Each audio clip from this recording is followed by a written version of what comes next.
Welcome to the TMC Newsroom. My name is Rich Tehrani. Thanks for watching us today. This week we're in Boston, Massachusetts, speaking with a number of companies in the communications and technology space about what's new, what's happening, and breaking some great news for our viewers. Thanks for watching once again. On our program, Mike Merriman, the Director of Strategic Services at Mzinga. Mike, how are you? I'm great, thanks, Rich.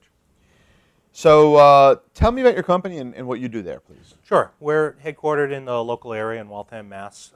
We're a provider of social networking technologies for large enterprises to achieve change in their business by socializing various use cases. So in terms of social, if you could give me some bullet points, how social is helping organizations, because I think everyone who's watching probably has dealt with either Twitter, Facebook, or LinkedIn, or two or three, like myself, that I use all three of them. In the enterprise, though, there may not be as much familiarity, so tell me how that Absolutely. works. In a lot of ways, social technologies are horizontal technology that can be applied to many different business cases. We identify key use cases in an organization around issues like brand awareness, around employee productivity, collaboration or idea sharing inside of an organization.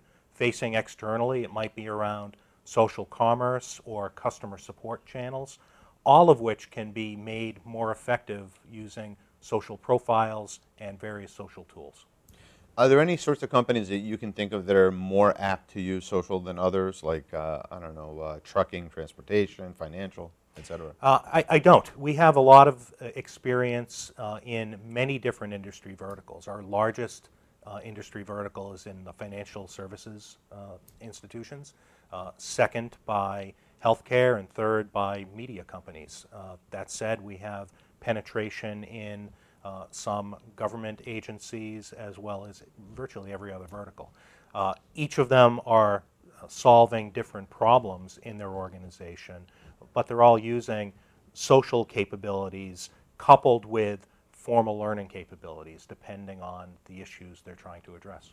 So what types of solutions specifically do you see? So one example is enabling a social peer-to-peer support channel. Right? In the case of Ford Motor Company, they rolled out the Sync My Ride program a few years back.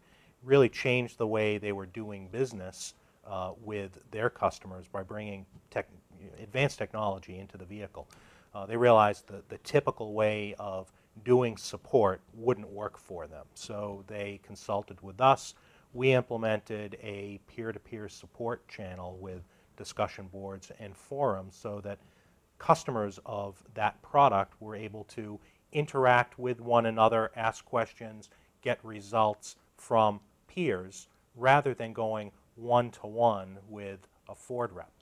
They're always there to help where the peers can't support them, but that really drives down the accessibility of information and the cost of providing support to a customer base. Now, how does your company help customers, and if you look competitively, how do you differentiate from other solutions out there? One of the ways we differentiate ourselves competitively is by having a broad offering of capabilities, ranging from pure social collaboration like message boards on a media site to formal learning, certification, reviews, and ratings with an organization like Microsoft. We're able to solve many different use cases within the same organization. So we might be solving a brand awareness issue, a customer support and sales effectiveness issue, and an internal employee productivity problem. We're able to do that from one common viewpoint, one platform, centrally administered, without building data silos at a very low total cost of ownership. Now, from a trend perspective, what are you seeing? Obviously, greater adoption of social, but beyond that? Well, greater adoption of social, absolutely. SaaS cloud deployments really is a trend. A lot of organizations, and we're a SaaS cloud provider, and we always have been. A lot of organizations previously put up a lot of roadblocks around that. They wanted to control it internally. There's much more adoption and willingness to go outside of the organization to get that done. One key initiative that we've focused in on over the past year and customers are really excited about is big data analytics, data warehousing, and reporting and business intelligence capabilities on top of our platform to really drive business results and information from those interactions. So for example, understanding the behavior of a job seeker can really tell you what they're looking for and when they're looking for it beyond just them looking at a job posting. So really having that capability to derive business intelligence from behaviors in systems, whether they're internal or external, is a key new initiative.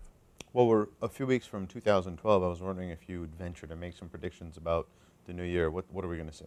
Well, I think we are going to see much more expansion of social in businesses that we typically didn't think of them in. I see a lot more community banks exploiting Facebook, using Twitter for many different channels, both in terms of brand awareness, but also for customer support. I think a lot of organizations are going to be investing quite heavily in social listening platforms and capabilities and using that as a channel for outreach and also customer satisfaction. Excellent. Thanks so much for being here. Sure, This is no great. problem. Thank you, Rich.